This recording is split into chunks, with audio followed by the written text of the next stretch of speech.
Okay, everyone. Thanks. We're going to go ahead and get started. My name is Matt Schultz. I'm with the Sustainable Phosphorus Alliance. I'm excited to be here with you today for our Sustainable Phosphorus webinar series. The title of today's webinar is A Legacy of Phosphorus. And I just have a few intro slides. We got a pretty exciting lineup today, including a very special surprise. So the Sustainable Phosphorus Alliance, if you don't know, is a members organization, and we serve as North America's central forum and advocate for the sustainable use, recovery, and recycling for phosphorus in the food system. And this webinar and the entire series, and indeed much of what we do, is funded by the generous support of our members, who I'd like to acknowledge here, and you see on the right side of the screen. If you'd like to become a member of the Sustainable Phosphorus Alliance, and you're an organization, we don't do individual memberships, but if your organization would like to join, please reach out to me, and you can do that via our website. So we've got a great panel today, and just to tee up the discussion, I want to talk a little bit about legacy phosphorus, and then I'll tell you about our panelists. So for those of you who don't have a background in this, legacy phosphorus is the term that we use to refer to leftovers after phosphorus use that become bound up in soil and in sediments of waters. A good example of this is there is a 2018 study that estimated that in the US state of Vermont, nearly 240,000 metric tons of phosphorus had accumulated in the soil over the years from 1925 until 2012.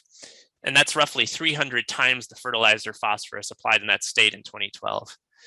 This phosphorus mostly comes from past applications of fertilizer, perhaps by your own great-grandparents, and increasingly it comes from manure and animal feeding operations. The problem with this legacy phosphorus is that it doesn't stay put. Over time, the soil and sediment release it, and it can make its way into the freshwater or out into the ocean, where it helps drive harmful algal blooms, dead zones, and, as we know now, climate change in a significant way. Managing this problem is something of a nightmare because the phosphorus is spread across vast geographies. So how big is this problem? How can it be managed? And how does the chemistry of legacy phosphorus work? We've put together this panel today, and I'll introduce them now. They're all crack experts, and really looking forward to talking with each of them. First up will be Dr. Jean-Olivier Goetz from Université Laval, or Laval University.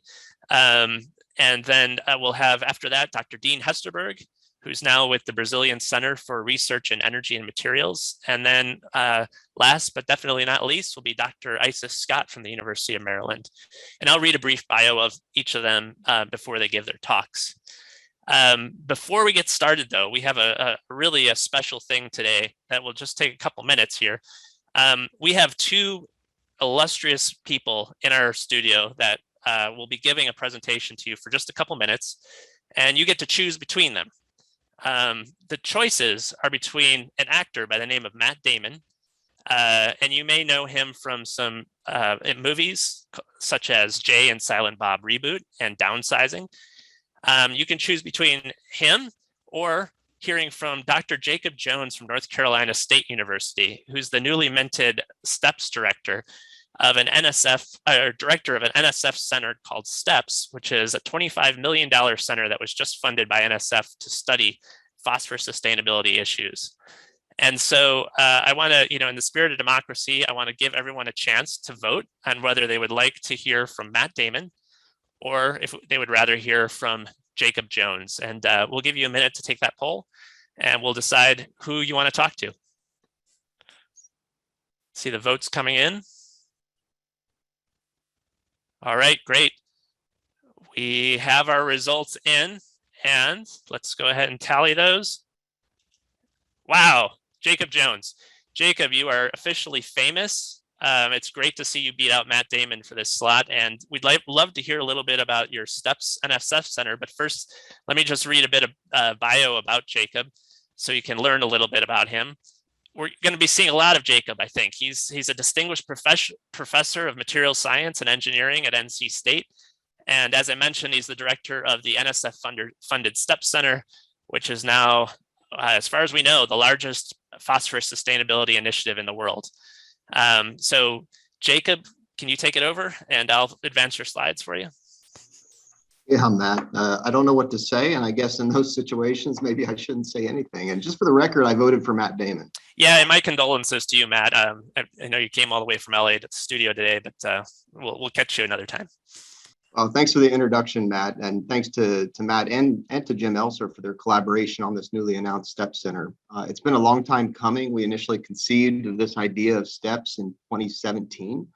And it's taken us about 4 years to fully realize it, passing through numerous stages of competition.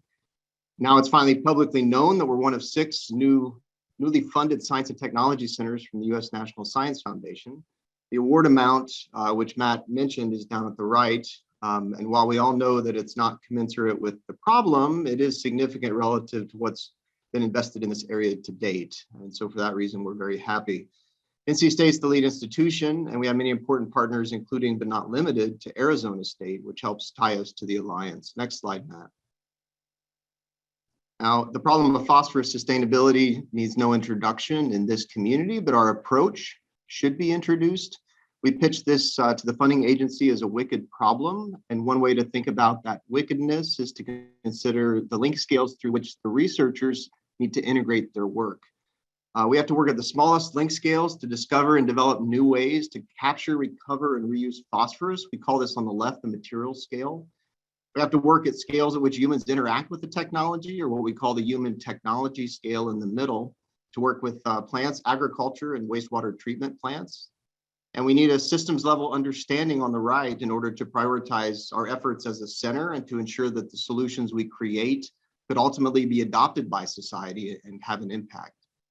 Because the breadth of the problem, STEPS investigators come from very broad disciplines. In fact, when asked to self-identify, they identified with 28 unique disciplines shown there at the bottom left, from fields like material science to agronomy and economics, just to name a few. And it's worthwhile on this slide to emphasize that the projects in the center cut across at least 2 of these link scales to promote integration. To characterize how our research projects integrate, one of the social scientists on our team, Anna Marshall, performed what's called a social network analysis shown in the lower right, so we have a better understanding of how all the pieces fit together. Next slide, Matt. Now, our approach was framed in the context of one of NSF's 10 big ideas, that of convergence research. In 2018, NSF recognized the need to converge ideas, approaches, and technologies from widely diverse fields to solve problems in, for example, the food, energy, water nexus. So our proposal was timed well with respect to this agency priority and the societal need. Next slide, Matt. In fact, we described to NSF that STEPS is a convergence research center with phosphorus sustainability as the vehicle. And what this means for us is that we draw from the fields of science, of team science, and integration and implementation science. We have a dedicated integration director. And we use so-called convergence boundary objects as connection points for students to see how their work fits into the big picture. You can think of those as threads. And we're developing what we call convergence informatics, which expands a concept used in materials science called materials informatics for discovery. And we deeply engage stakeholders to guide the research directions, an area in which the Alliance contributes. A special type of convergence boundary object is shown at the right, something we call triple bottom line or TBL scenario site. These are well-defined physical sites with inputs and outputs, system constraints, existing data, and important stakeholder narratives in which the team can study these triple bottom line factors to sustainable solutions. Next slide, Matt. We obviously can't do this alone, and we're looking forward to engaging with the community. So please connect with us online, and even if you don't, you'll hear periodically about STEPS through the Alliance. So thank you, Matt and Jim, for the opportunity to say hello today. Yeah, that's great, Jacob, and thanks so much. We're super excited to be a part of this. And we should also add that our next webinar is anticipated to be around this STEP Center. So people who want to learn more, you can hear from the researchers in January is when we have that scheduled. And so I hope you'll join us for that, and we'll inform you of the webinar date and time through our usual channels, through social media and through our listserv as well. So thanks again to Jacob. And now We'll go ahead and get started with our talks on legacy phosphorus. We're lucky to have today Dr. Jean-Olivier Goetz. He holds a PhD in biological sciences from University of Montreal and works as a postdoctoral researcher at, his biological science degree is, I'm not sure if I said this right, his biological sciences degree, PhD, is from University of Montreal, and he works as a postdoctoral researcher at Laval University in the lab of Monique Poulin. His research has mainly focused on the effect of human activities and landscape configuration on aquatic nitrogen and phosphorus pollution from a historical perspective. His work now also explores methods to elaborate wetland conservation and restoration plans to optimize the flow of ecological services to beneficiaries. And so, Jean-Olivier, thank you so much for joining us. Well, thank you, Matthew. Can you hear me well? Yes, we can hear you fine. Thank you. All right. So, hi, everyone, and thanks, Matt, for the introduction and for the invitation to participate today. It's a pleasure to be here. So, my job is to introduce this issue of legacy phosphorus. So, I'll start from the beginning, taking back a bit of what Matthew said in the introduction, and I hope you will learn something from this. So I think we are all probably aware here of the negative impact that excess phosphorus has on water quality. But so phosphorus is an essential element for life, as it is a constituent of DNA, for example. And so it supports plant growth in agricultural fields. But once leached to surface waters, it also favors plant growth in aquatic systems, as well as algae proliferation, some of which produce compounds that are toxic to fauna and humans. And these plants and algae, I will just change my slide, it will be better. Yeah, these plants and algae are then decomposed by bacteria, leading to oxygen depletion in waters. So which can turn in, as Matthew said, can turn to fish kills and dead zones in lakes, estuaries, and coastal waters, as it is observed around the world. So here we have this dual challenge of having not enough phosphorus in soils to grow food as much as we would like. So this is why we add fertilizers and having too much phosphorus in our waters. So how do we deal with that? As ecologists, our main message is often that we need to manage the cycles, not only the phenomena, in our case here, polluted waters. And here, as modern humans, we precisely broke the pee cycle. Naturally, pee is being delivered to plants under bioavailable forms very slowly through the weathering of rocks by glaciers, rain, for example. And it returns to phosphate rocks through sedimentation, burial, and rock formation on very, very long time frames. So these natural forces have always set the pace and productivity of life on Earth until the arrival of us. Particularly the mining of phosphorus that started at the end of 19th century, but that really took off after the 1950s, has allowed a nearly threefold increase of the human population worldwide. And that way we have completely debalanced the cycle. But we also broke it. People have increasingly moved in cities, so disconnecting a precious link between human manures and soil fertilization. And that disconnect was further aggravated by the specialization of agriculture in the last decades, where livestock operations were separated from grain growers, often by distances too large to transport manure. So this resulted in the transformation of the once very confined phosphorus cycle to something closer to a one-way pipe system, where recycling is negligible and where phosphorus is mined in abundance, applied in surplus, and waste are stored in soils, and eventually flushed away to watercourses, with too little being recycled. And many different studies generally converge on the relationship between annual phosphorus surpluses and annual phosphorus loads at watershed outlets. Here, as we can see, for many different basins across the world, the greater surpluses on the x-axis results in greater fluvial exports on the y-axis. And a general trend emerged that between 1 and 20% of annual pea surpluses, with a mean of more or less 5%, are exported to rivers within the same year. So where goes the rest of this annual phosphorus surplus? Well, it is stored in soils and other watershed compartments for shorter or longer time periods before reaching the watershed outlet.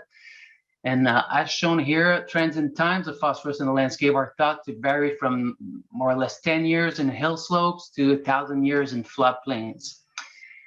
And so here I want to take some time here to talk about this transient storage capacity in soils. So what we know is that P accumulates in soils by being preferentially retained onto aluminum and iron compounds.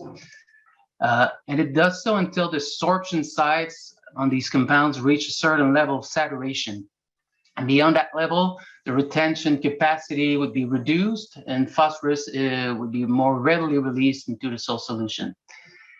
And it has been thought that this saturation level in soils was a good indicator of whether phosphorus was impacting or not downstream waters.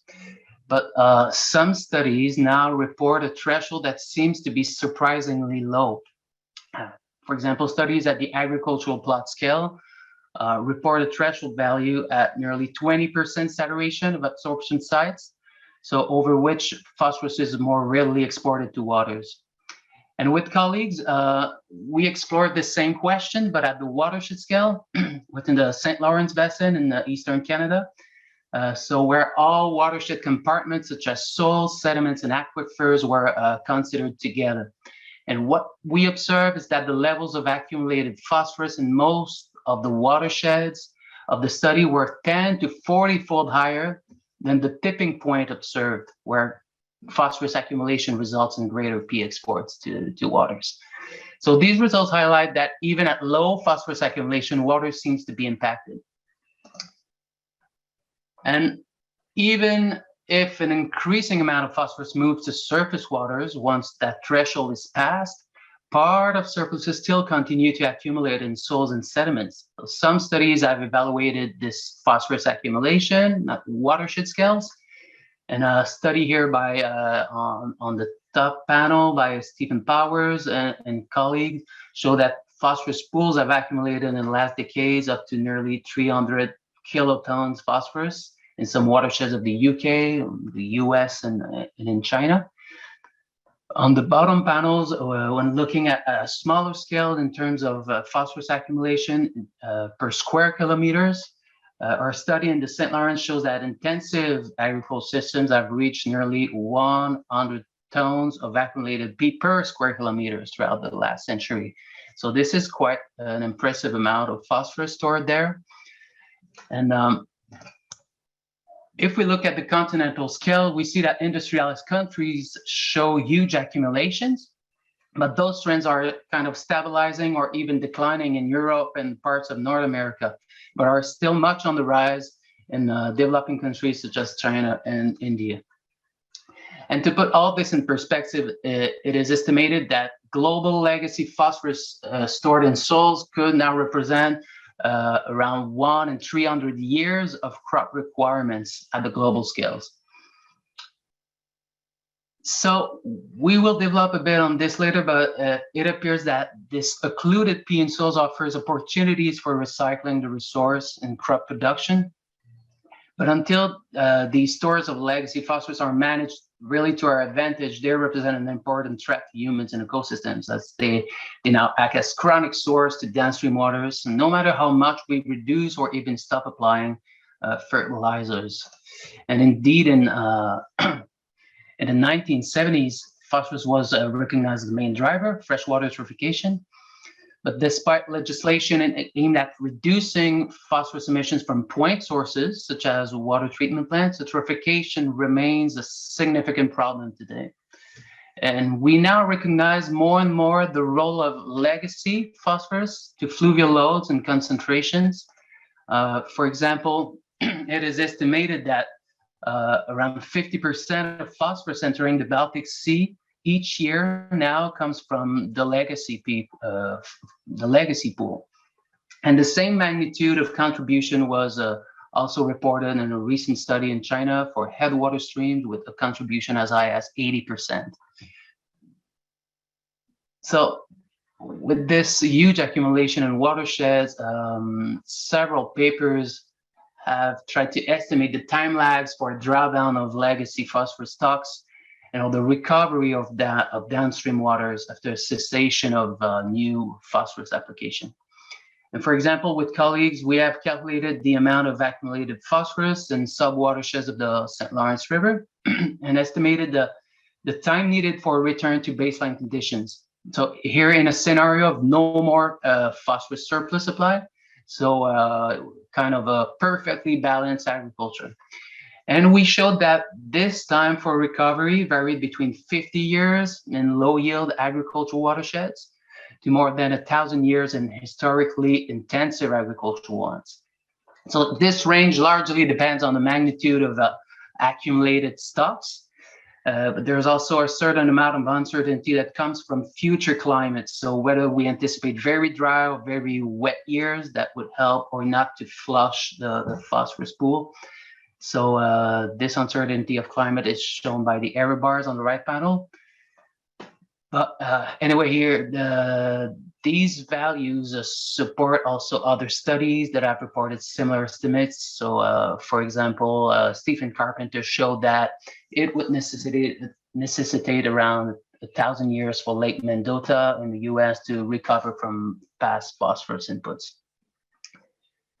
So if we are to truly reduce the risk of water quality degradation, we need to shrink this legacy phosphorus pool that has accumulated over the past by reusing it as a resource. And there comes the question of whether this legacy phosphorus is still available to plants or whether it is too strongly attached to soil particles. And here some studies have shown that legacy phosphorus can be uptaken by plants and that yields can even be increased despite an important reduction in phosphorus application. So as shown for North America and Western Europe, the top two panels here, phosphorus application on the x-axis has been maintained for North America and even reduced for Western Europe in the recent decades. The recent decades are the one that we see with orange and red color dots. But at the same time, on the y-axis, phosphorus uptake by plants has continued to increase, which means that plants are using legacy phosphorus here. And as we mentioned earlier, it has been suggested that the accumulated phosphorus in agricultural soils could be sufficient to sustain crop yields worldwide for about 100 to maybe 300 years. This is very speculative, but it gives a perspective on that. And in Lake Erie watershed, agronomic studies have shown specific practices that could help to remobilize this legacy phosphorus. A whole body of research evaluate the potential for soil phosphorus activators for releasing fixed phosphorus. But I will let my colleagues, I guess, cover more on this topic in the next presentations.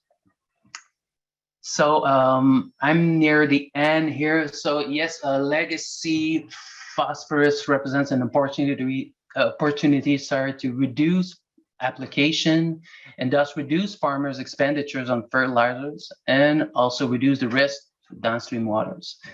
And in fact, reducing application is an essential step to mitigate the problem here.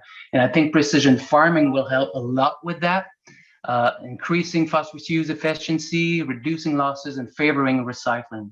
And that way we may reconnect the phosphorus cycle as close as it has been working for on Earth for hundreds of thousands of years, where applied phosphorus is efficiently used at each step of the agricultural production chain. And more importantly, at a pace at which soils and aquatic systems can cope with. But looking at the data there, that will be quite a challenge when we look at trends of phosphorus use efficiency at the scale of whole agri-food systems. So not only the agricultural field scale. More or less, we have a 5% efficiency in the food we produce in terms of phosphorus utilization. So this is supported at the global level by authors such as Paul Withers and colleagues, but also in the studies at regional scales, such as one in preparation again for the St. Lawrence, where we look at the impact of agricultural specialization, and where we show that phosphorus use efficiency in producing food went from mostly 35% in the early 20th century, so the bottom panel here, to no more than 6% in recent decades. So this decreasing trend is mainly due to inefficiencies in fertilizer application, but the overall low score is also largely driven by animal farming that is very inefficient in converting vegetal proteins into animal food products. So only about 12% here. And a study by Geneviève Metson shows that for beef products specifically, we're talking about approximately 2% efficiency only. So this is very low. And on the opposite, crops such as wheat, for example, can have an efficiency of more or less 50%. So in that sense, it is widely reported that diets lower in animal products would greatly reduce phosphorus losses through reduced manures, but also through reduced crop production to feed those animals, and thus reduced fertilizer use. And so in conclusions, we need to take care of the phosphorus cycle. Human phosphorus application in the landscape is impacting downstream waters rapidly. And so we need to apply the fertilizers at the right amount, at right rates, at the right time. You might have heard that before.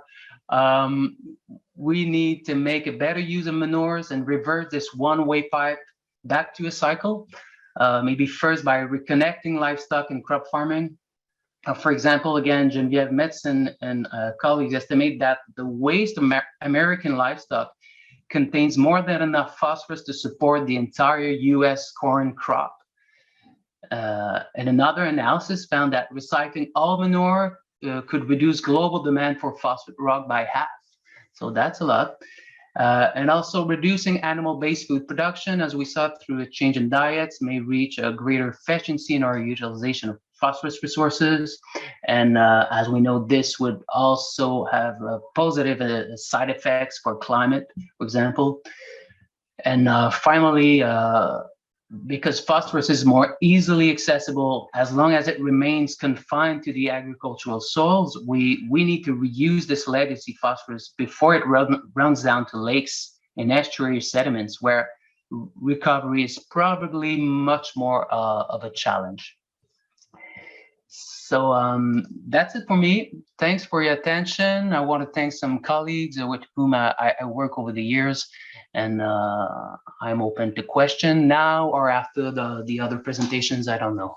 Great. Thanks so much, Jean-Olivier. That was great. And also, I wanted to mention that you've recorded with us an episode of Phosphorus Science Now. And if people want to hear more from Jean-Olivier, please go to our YouTube channel and look at that particular playlist for Phosphorus Science Now and look for his talk, which is also excellent. Jean-Olivier, we actually have 4 questions for you so far. So let's address those, and they all look like great questions. The first is from my good friend Tom Brulsema, who says, how is it possible that global legacy P could represent 100 to 300 years of global crop requirement when mining for fertilizer P has hardly been going on for a century, and over the same time period, the global population more than doubled? That's a great question. I have to internalize all those elements. I think we mine P at a very fast rate. As I said, maybe Paul Witters estimated that now 30 million is those numbers, right? I think 30 million tons per year are mined for a need, an anthropogenic need of 1 million ton only. So this is, again, this ratio that highlight our big inefficiency at using the resource. So a huge amount of what we mine and applied on land is not used and is stored and sold in sediments. So yeah, that might be part of the answer. Yeah, I think so. And another question has come in from D. Keith Reed, and it says, is low phosphorus use efficiency for beef products accounting for the fact that P is recycled back to the soil? I guess so. I'm pretty sure this study by Geneviève Metzen, I'm 99% certain that they include and internalize all the losses and recycling terms in their calculations. Absolutely. Great. I think you're right about that as well. That's my recollection of Jen Metzen's paper. Mike Grimm writes, could you please talk about land application of sewage sludge and heavy metals content, which I understand lowers bioavailability. Is heavy metal accumulation a concern? Well, this is not in my expertise It's very a bit much. off topic. Yep. Yeah, so maybe I'm not, I will not adventure on this topic. Yeah, that's fine. But in terms of phosphorus, what I can say is that human sludge and manure is part of the problem, certainly, but it depends on the scale of analysis. When we look at large regional scales and global scales, the amount of diffuse phosphorus pollution is way over what is loaded to rivers by point sources. But for sure, some point sources of phosphorus is part of the problem when we look at specific locations. Yeah, and I'm sorry, I know nothing about the connection between bioavailability and heavy metals content, so I can't weigh in on that either. A couple more here, and then we need to move on. Dave Vicari has two questions. How do different crops differ in their ability to utilize Legacy P? And does no-till practice utilize Legacy P differently, for example, by affecting mycorrhizal growth? Yeah, I think, and this is not my field of expertise, also more on the agronomic side, but I know that different species, different crops have different abilities to uptake this legacy phosphorus. For example, corn has a good ability to do it with deep roots, and I think there's a lot of work that is done on that in the agronomic sphere. And maybe some of our presenters will touch a bit on that later. Okay, and one last one for you, Jean-Olivier, regarding the use of P solubilizing bacteria to mobilize Legacy P and improve efficiency. A recent review published by Raymond et al. In the New Phytologist revealed that there is essentially no evidence that application of these bacteria have any significant impact on plants' P bioavailability under field conditions. Can you comment on that? I'm sorry, I cannot comment specifically about the effectiveness of it, but something I would add to this is that all those activators or the products that can help to mobilize phosphorus in soils can be a great way to increase the uptake by plants, but it will also have the downside effect of having this phosphorus in the soil solution, so a risk to export to downstream waters. So this is a two-side effect of those technologies. Great, thanks. And I'm sorry, I missed one question, Jean-Olivier, that came in through the chat, which is, again, talking about different plant uses of P, but this person is particularly interested in knowing if timber can lock up phosphorus and be removed, and then that phosphorus can be removed from the cycle when harvested. If timber, so okay, so forest or stream buffers or. Yeah, I think the idea is by growing timber, can you then essentially bioremediate the soil, or I think stream buffers have been shown to be very efficient at slowing the release of phosphorus to waters. So it enters a cycle that is a bit longer than annual crops. So yes, it is a good avenue. Great, thanks so much again, Jean-Olivier, and thank you all for the questions. I'm going to now introduce Dean Hesterberg, Dr. Dean Hesterberg, who's going to be speaking to us next. He's a research scientist and soil science advisor at the Brazilian Synchrotron Light Laboratory at the Brazilian Center for Research in Energy and Materials in Campinas, Brazil. He was formerly a William Neal Reynolds Distinguished Professor of Soil Chemistry in the Department of Crop and Soil Sciences at North Carolina State University. where Jacob Jones, our first speaker, is located, and where he worked for, where Dean worked for 28 years.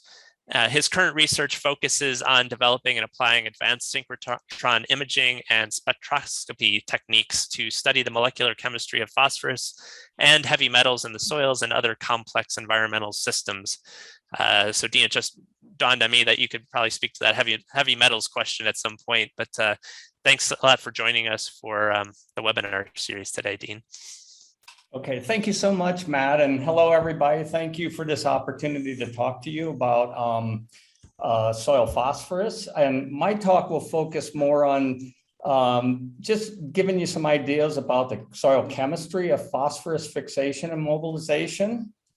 And Jean-Olivier already introduced this problem, which is the global or the agronomic imbalance of phosphorus, applying excess to what crops take up.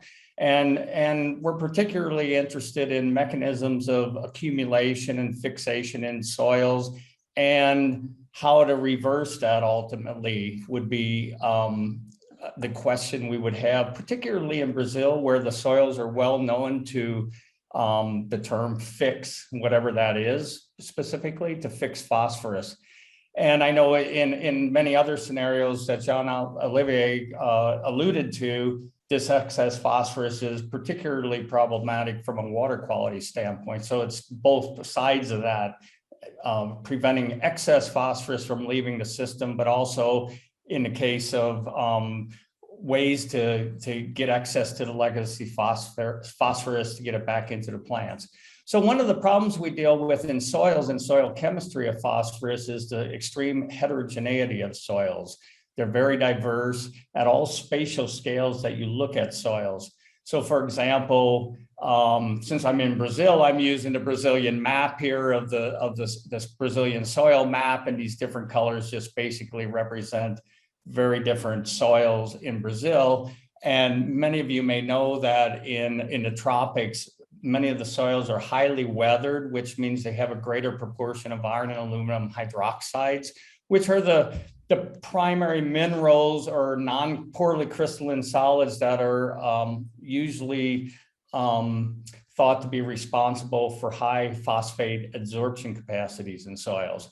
So then you superimpose on that, if you look, you have this diversity of soils, and then you have regions, particularly regions in a nice paper by Paulo Pavanato et al. In 2020, the balance of phosphorus and accumulation in Brazilian soils. And you see all along this eastern part of Brazil, accumulated phosphorus with the more red colors, et cetera. And if you look at the map on the left, you see there's a diversity of soils. So managing this, understanding how the phosphorus surplus is going to behave and how to reverse what we call fixation. I'm not sure that's the best term, but to reverse that process is important. So the other thing about studying this problem from a soils perspective is that it's critical, important, that we have research that's addressing the issue on all spatial scales. And I like to work down here on the right side of this diagram, trying to figure out mechanisms of phosphorus binding in soils. But that work can only be important if it can be translated up here into management ultimately. And that's I think one of our big challenges. And so as Jacob Jones already alluded to, there's this huge scale difference, and that's one of the strengths of the STEP Center, is that it has researchers across this range of scales that are addressing these many different dimensions on up to the global scale.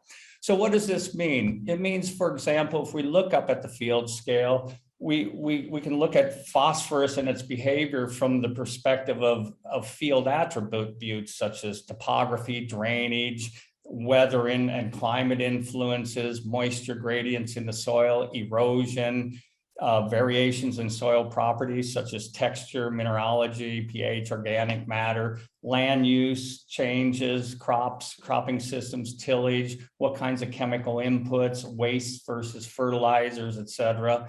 And so that's one perspective. And soils, since roots grow down vertically through soils, it's also important to understand something about the vertical profiles across, this is an aerial view on the left, and this is actually a map of iron just to show some variations in this property. This is in North Carolina along a river, which you can see here. But if you look vertically, there can be, this picture is actually from Brazil, and you have extreme variability in the soil properties in the zones of the soil where the roots grow. And so soil horizonization, how properties change vertically, macro structure, microstructure, et cetera, porosity, again, mineralogical gradients and textural gradients and organic matter gradients and nutrient gradients and pH gradients and redox gradients, drainage and moisture, root density and structure. These are all properties that can affect how phosphorus or any nutrient or chemical in a soil will behave. And many of these like nutrient gradients and pH gradients and redox gradients can be changing in time. And so the dynamics of the properties of the soil and the microbial activity and so forth, making it a living system, just adds to the complexity. So as soil chemists, we try to understand things, how this works down at a smaller scale often. And so, for example, then we're looking at variability. This is an image of phosphorus, sulfur, and silicon, for example, where the phosphorus is in red. And again, you see some areas of accumulation and generally heterogeneity of these chemical elements within a micro scale. And how this influences phosphorus behavior depends on microstructure, micropores, convection and diffusion properties of water and nutrients and phosphorus, micromineralogy variations, again, roots and residues, organic matter, and microbial communities. And then go down to the nanoscale where we idealize the soil if we think about how to understand it as pure mineral, a collection of pure minerals that are thrown together in a mixture. But in reality, these are assemblages that can have multiple minerals in particles and typically associated with organic matter. And surfaces, again, we idealize absorption on minerals from a pure surface standpoint, but often these surfaces have coatings of organic matter and partially mineralized or weathered components that have accumulated on surfaces of, say, kaolinite could have iron oxides, et cetera, accumulated on it. And then we also, again, have microbes and their behavior. And then down at the molecular scale, we try to understand how phosphorus binds in terms of its bonding covalency on surfaces and in minerals and the coordination chemistry. And we deal with multiple elements competing with the phosphorus for these surfaces, the possibility of co-precipitation of different elements into the minerals that we're dealing with in real soils. And then surface structure and structural disorder. But as soil chemists, we'd like to see this right down to the atomic scale to be able to map this out. But at the same time, and I'm going to take, this will be my take home message at the end, is, this information is great and important, but its greatest value will be when we can bridge that back up to this scale. So we have to have confidence we can do that. But at the same time, having studies going on simultaneously at all these scales, and importantly, connecting these scientists to try to understand the problem from these multiple scales and sort of simplify it into models, ideally, would be a powerful ally in the study. So let's just talk about soil phosphorus a bit. Starting with soils, what are soils composed of? Well, primarily they're composed of the elements that are most abundant in the Earth's crust, which are oxygen, silicon, aluminum, iron, calcium, sodium, potassium, and magnesium. That makes up 95% of the Earth's crust. And in soils, you would add carbon, which accumulates from plants, typically between aluminum and iron on this list. And phosphorus is down at 0.1% in the soil. So it's a minor element relative to the others typically. So that would 0.1%, that's 1,000 ppm. That's a nominal content. So I'm not sure if this number is updated now since its first publication, but the world average of phosphorus from the textbooks is about 800 milligrams per kilogram. And so if what I have is a series of slides here, just looking at the mass balance from a mass balance perspective of phosphorus. So if you look at what accumulates in a typical crop, one seasonal crop, and these are nominal numbers, it would be 0.2 to 0.6% of the total P in the top 50 centimeters of the soil of some area. You could take a square meter or hectare, whatever. 0.2, less than 1% of that total P as our reference, the total P, the total number of phosphorus atoms in that top 50 centimeters across some area, less than 1% is taken up in a typical crop. And typical amendments constitute 0.8 to 2.4% of the total P. So you can already see the issue here, which has already been alluded to. We're adding more amendment P typically than what the crop is taking up. Well, why is that? Well, because the crop roots, the roots take up the phosphorus that's dissolved in the pore water. And from this mass balance perspective, the amount of phosphorus that's dissolved in the pore water is typically 0.005 to 0.015% of the total P in the soil. So essentially 99+% of the phosphorus is bound in the solid phases. And so the whole issue is getting the phosphorus from the solid phases into the water so that it could be taken up by the roots. But because phosphorus binds strongly in soils, we don't really, I show here leaching and lateral movement, and there's work showing that phosphorus is moving possibly by preferential flow or maybe as attached to moving colloids and getting into drainage systems and exiting into drains and getting to surface waters. But we typically think of phosphorus being moved to surface waters from surface processing, from the surface of the soil, let's say, mainly in runoff or in eroded particles that have phosphate bound to them, primarily because the phosphorus is applied to the surface, and because of its strong binding in the soil, it accumulates at the surface, and then this phosphorus tends to be more susceptible to losses from a field to waterways. Okay, so how do we deal with trying to manage this phosphorus? Well, the modern practical approach for managing plant uptake for phosphorus is typically done with soil tests. And soil tests are chemical extractions that have been correlated with plant available, or basically with crop growth and yield in greenhouse or field studies.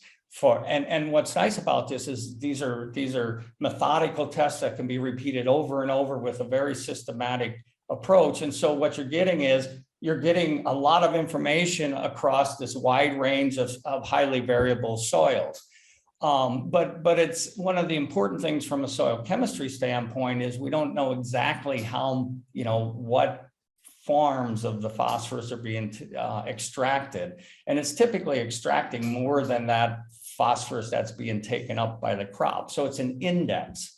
It just, it relates to, it's correlated with the crop yields. And it's used for fertilizer recommendations, importantly. So if we look back historically in the 1970s, 1980s, this was published in 1980 in the role of phosphorus in agriculture.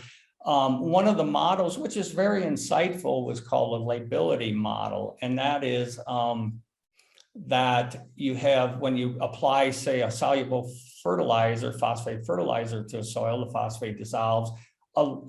Most of it gets bound in the solid phase, at least once it diffuses away from the concentrated zone of, say, a fertilizer granule, if that's the form of a phosphorus applied. And so some of that remains labile. That's why over time, this phosphorus is released in response to the plant taking up, or roots taking up the phosphorus. and it just sets up a diffusion gradient to the roots in a general way. And but some of that goes into a farm that we at that point was called non-labile, and it's a good term, I think. Although I've argued with Jim Barrow about this term. He says non-labile means it's never reversible, but in fact it should be reversible. But the point of it is it goes into a farm that's less readily dissolved back into the pore water for plant uptake. And so as soil chemists, we want to know some details of that. So we tend to, many of you that aren't soil chemists but are working in this area probably say, oh yeah, the soil chemists are always working on speciation. And that's one aspect of it. We'd like to know in soils how that phosphorus is really bound, whether it's co-precipitated inside minerals that have dissolved and reprecipitated, and therefore until that mineral dissolves again, it could be recalcitrant, it could be non-labile, or is it in a form like soluble calcium phosphates, such as monatite, which is the type of soluble phosphate that's in fertilizers originally. And so, or anything in between with adsorbed forms by different types on the different ways it absorbs on the surfaces of minerals. And particularly we think of iron and aluminum hydroxide or oxyhydroxide minerals as being the main drivers of adsorption, particularly in acid soils. And in alkaline soils, calcium phosphates tend to be more prevalent. So if we start putting this into perspective, we can look at inorganic phosphate species. Well, let's look at inorganic P and organic P. So organic P, I show here 30 to 65% of total P. It's nominally 30 to 40% of the P in soils is in organic farms. And that could be bound into residues, crop residues, root residues, more humified organic matter, or in microbial biomass. And this phosphorus can ultimately be dissolved into the pore water as organic P compounds, or it can be converted to inorganic P. And typically the inorganic P constitutes up to 70% of the total P. And as I alluded to, it could be in calcium phosphate minerals. We find less in the best techniques we have, we find less of it in iron and aluminum phosphates, some in certain circumstances, but more seems to be adsorbed on surfaces in some way. And so then you can look thinking of the dynamics of all of this. You have residues coming into the organic fraction, microbes degrading the organic P and are mineralizing, we call soil science mineralizing organic P to inorganic P, which could then go over into this pool over on the right side, or inorganic P can be taken up by microbes and be immobilized back into organic P compounds in the living systems. And so again, all of this is dynamic, and this is what makes it complex to predict on the field level how this works projecting up to a larger scale. So it's even more they're inside of all these aspects are more complexities. So the pore water itself can have free orthophosphate ions, which is the main form of phosphate being taken up by roots, but it can have aqueous complexes, dissolved organic P. There could be colloid associated P within the pore water. So that affects the transport and the uptake into the crops. And then if you just look at only the roots, and for example, they're associated mycorrhizae fungi, which are probably taking up much of the P for the roots. All the dynamics and that is, and to improve the efficiency of the phosphorus in the first place, that would be one goal, is to improve efficiency. So we build up less legacy P, and secondly, to recover the legacy P. But that's a whole system of study in itself, a nice review paper by Vetterlein, 2020. If you look over on the inorganic side, this is just a review paper on just iron chemistry. Okay, we know iron and iron oxides are predominant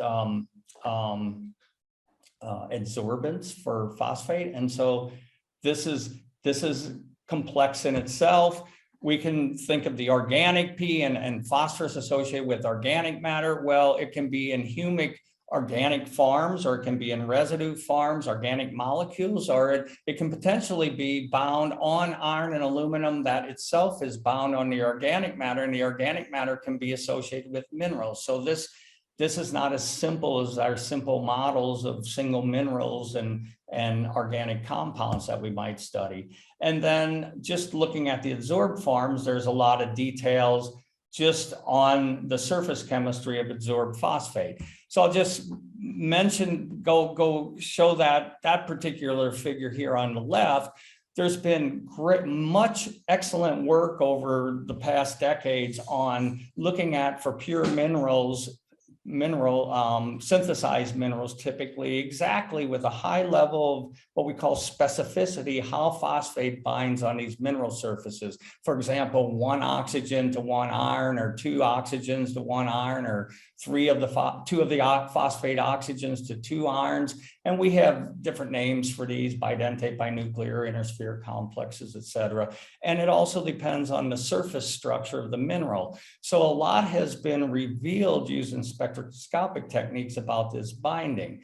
But Jim Barrow argues that, you know, the true behavior you see of phosphorus in the soil, phosphate, and this loss into, I'll call it non-labile farms, cannot be described by models other than diffusion. And he proposes that it's diffusion into the solids themselves, solid state diffusion, where the phosphate molecules are going in to the structure over time. But another model, and this is a schematic of a model that Eric Smolders presented at a recent Goldschmidt conference in July, that it's micropore diffusion has a role. He was trying to explain the hysteresis of desorption of phosphorus that's been over long periods of times from a number of different soils with different characteristics. And he proposes that phosphate can diffuse into micropores within the soil, and that organic matter can block those micropores. And this might be some of the responsible for the legacy phosphorus, or the fixation mechanism, as we call it.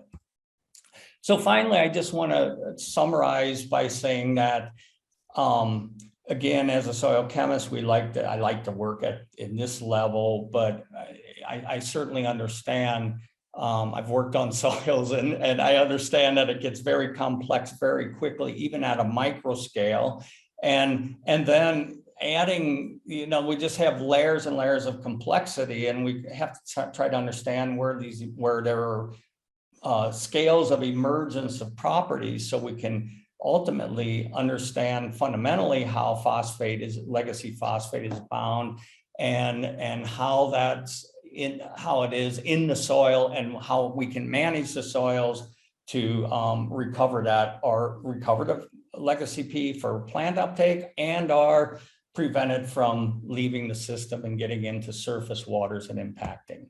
So I'm just acknowledging a few of the collaborators that were in parts of involved in some of the work that I showed here, and as well as some funding agents, my former department at NC State that I retired from, and Jacobs Analytical Instrumentation Facility, where we did some STEM analysis, transmission electron microscopy analyses.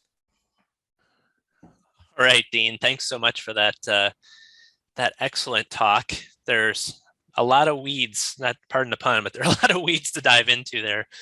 And I can see I can spend an entire career on any one part of those.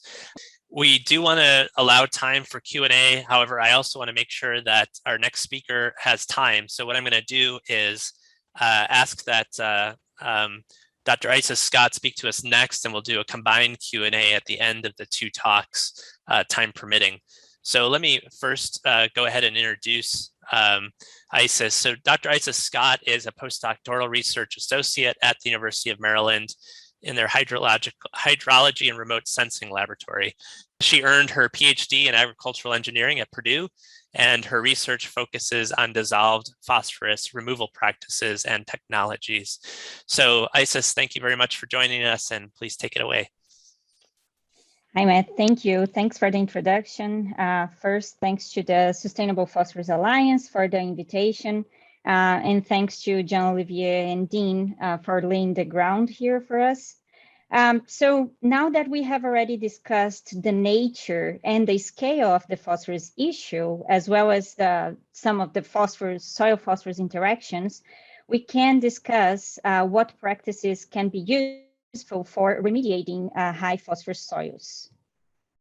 So before I discuss the specific remediation practices, I'd like to review with you when and under which conditions we should consider applying or adopting these mitigation practices.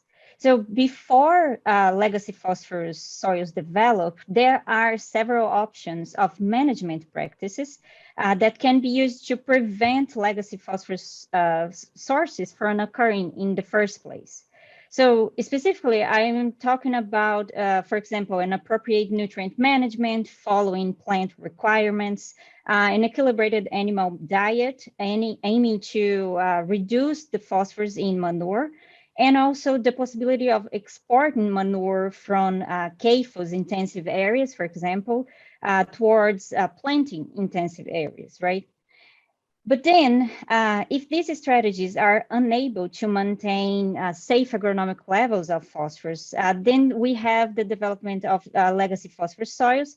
And once that happens, besides the need to continue with the prevention practices and in order to prevent additional phosphorus buildup, we now need to do two other things. So first is the containment of the sources, for example, through tillage practices aiming to reduce particle detachment, or for example, buffer zones to reduce transport to surface waters and to keep that phosphorus held. But we also need to remediate the source. And that will be my focus in this presentation today. So essentially, remediation practices for dissolved phosphorus and therefore for legacy phosphorus soils are soil phosphorus drawdown, also known as phytoremediation, and phosphorus removal structures. Also, I want to make clear that these remediation practices are the very last resources to treat phosphorus pollution. So they are used once all other prevention practices have failed, right? So in terms of effectiveness, we want to prevent soils to become legacy sources in the first place. But once they become legacy sources, we know what to do when we have the instruments to deal with that. So let's talk about these. So first, phytoremediation. So this is a best management practice that has been shown to be effective to decrease available phosphorus in soils through plant uptake. In terms of efficiency, there is an extensive variation of phosphorus uptake by different crops, but we know that in order to maximize phosphorus removal, we should focus on crops that have a larger harvested removal biomass. And for example, I'm talking about forage crops. Since almost all of the above ground biomass is removed when the forage crops are harvested, then we expect a greater total phosphorus removal when compared to crops which only the grain or the fruit is being harvested. Also, these crops should have a reasonable economic value, high enough to support the adoption, the planting, and the maintenance of these crops. So they are also interesting for the farmers. And for legacy phosphorus, phytoremediation is an extremely necessary practice, but it is a long-term remediation strategy. So I always like to show this work when I talk about phytoremediation. And I think Dr. Nicole Fiorellino is in the audience if you have further questions about this. But this is a work by her and co-authors. So they saw that the annual drawdown in high phosphorus soils ranged between 2.9 and 5.4%. And the way that they evaluated this, it's very interesting. So they added a certain amount of manure to soils ranging from 0 to 1,600 kilograms of phosphorus per hectare. And each of these lines here is representing one of the manure treatments. They then seized all the applications and they observed the phosphorus drawdown for the following 16 years at the time that this study was published. In this graph here, see that I'm showing you the soil phosphorus concentration, the Malik 3P in the y-axis, and the year in the x-axis here. So you can see in the graph that in all cases, it takes a long time for phosphorus level to return to agronomical optimal concentrations. And I've given you an example on this first line in here. For the soils that received 1,600 kilograms of phosphorus per hectare and had an initial level of 400 Malik 3 phosphorus, the authors projected 44 years for phosphorus to return to safe agronomic levels. So again, phosphorus phytoremediation is a necessary practice because we can see the results from its use and its efficiency has been largely reported in the literature. However, this is a long-term solution. And in the meantime, while soils are still legacy sources of phosphorus, dissolved phosphorus is still being lost in runoff and leachate tile drainage, you say it. The short-term solution is phosphorus removal structures because they will start removing phosphorus from water as soon as they are installed in the field. And here's the definition of phosphorus removal structures. So they are landscape scale filters, meaning that they operate just like your usual breeder filter at home, but at of course, at a much larger scale.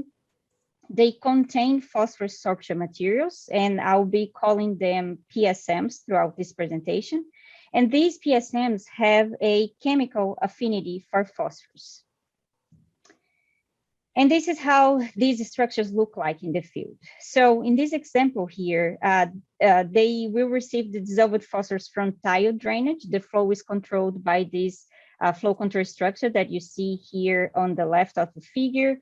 Then that water, that incoming water, will flow through the PSM, and then the water is then collected out of the PSM into the closest ditch or the closest body of water. And we end up with a phosphorus-free or almost phosphorus-free water. And much of the success of these structures is attributed to the PSM or the phosphorus removal material, right? Because they are the core of the phosphorus removal structure. They can be natural materials such as iron oxides. They can be synthetic filtration products, which have the advantage of being extremely efficient because they were developed to that end to be used in contaminant removal. But at the same time, they are much more expensive. Or they can also be industrial byproducts, which are our favorite because they are normally extremely cheap and we give use to something that would normally be discarded.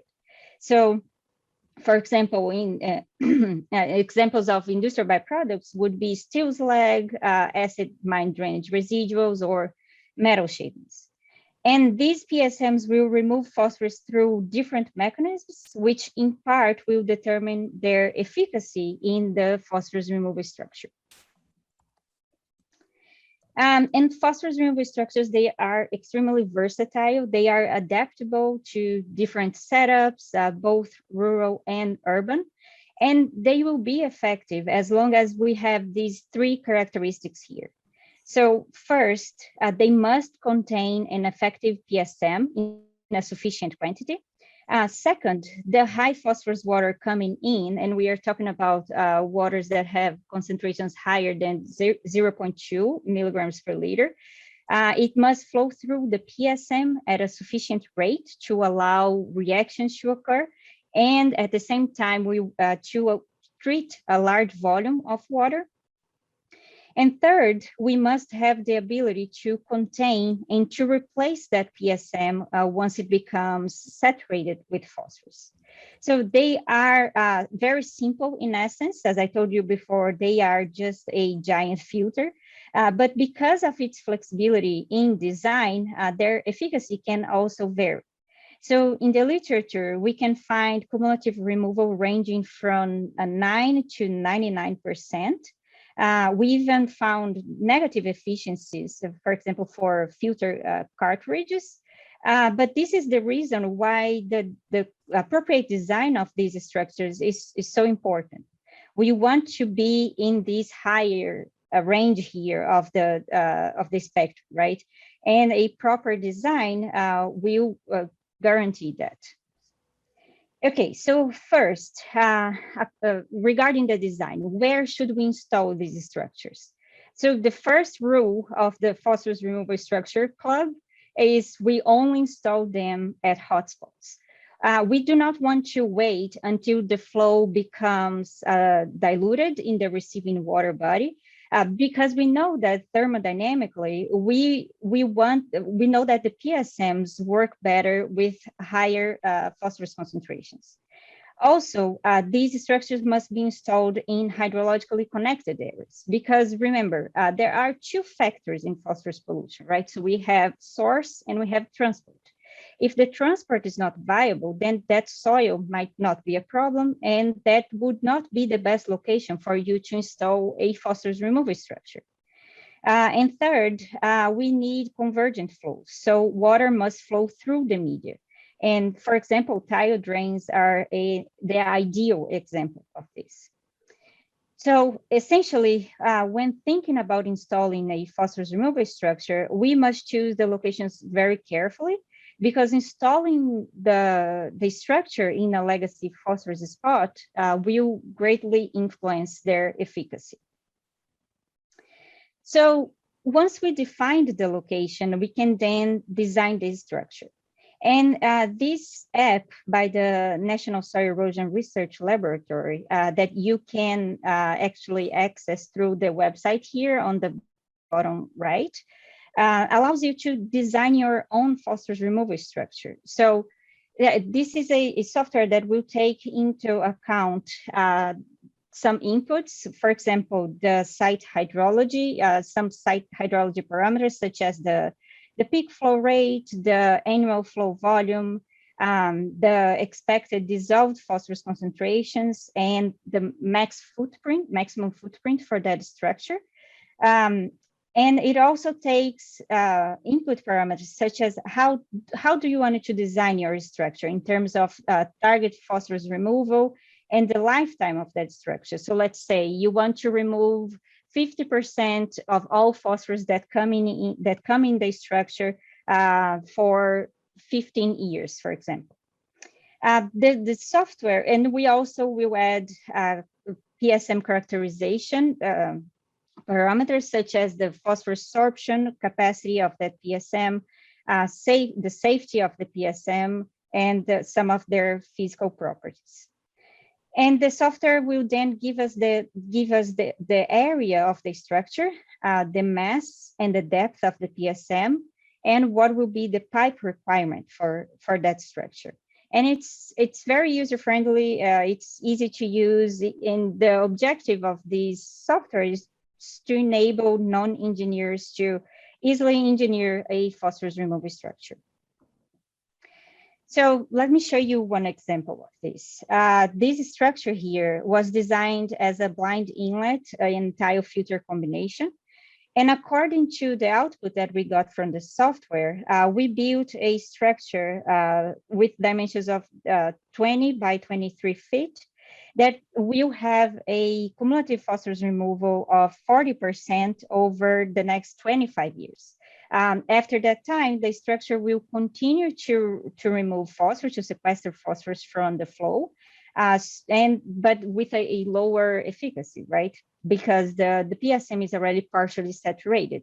But the complete lifetime of this structure will be 51 years. And given the material that was chosen, This structure will cost $15,000 or $200 per pound of phosphorus removed.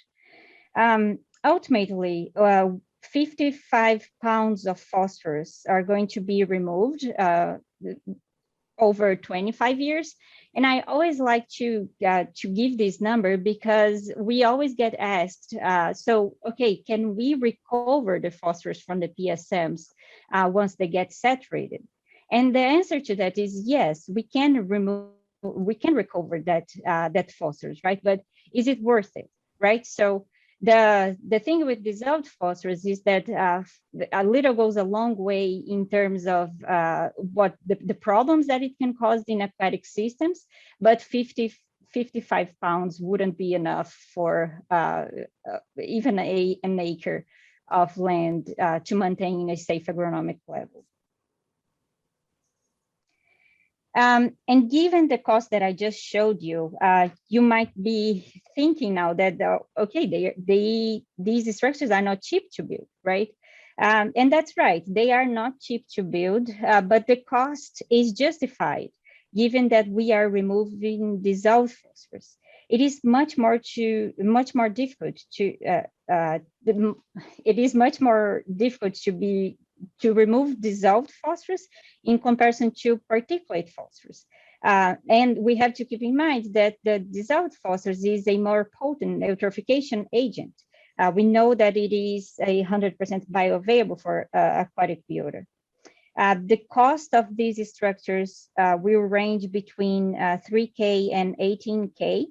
And that will depend on the type of the structure that you use, the PSM that has been chosen, the ability to recharge or to regenerate the PSM once it is saturated, and we can talk more about that if you are interested, and the site conditions. And also, the cost per pound of phosphorus is comparable to what wastewater treatment plants report for removing total phosphorus, which is between $50 and $800 per pound of phosphorus removed. Also, for those of you thinking about installing one of these, there is an RCS cost share program, and there is a $3 million grant that was recently announced that encourages the installation of phosphorus removal structure.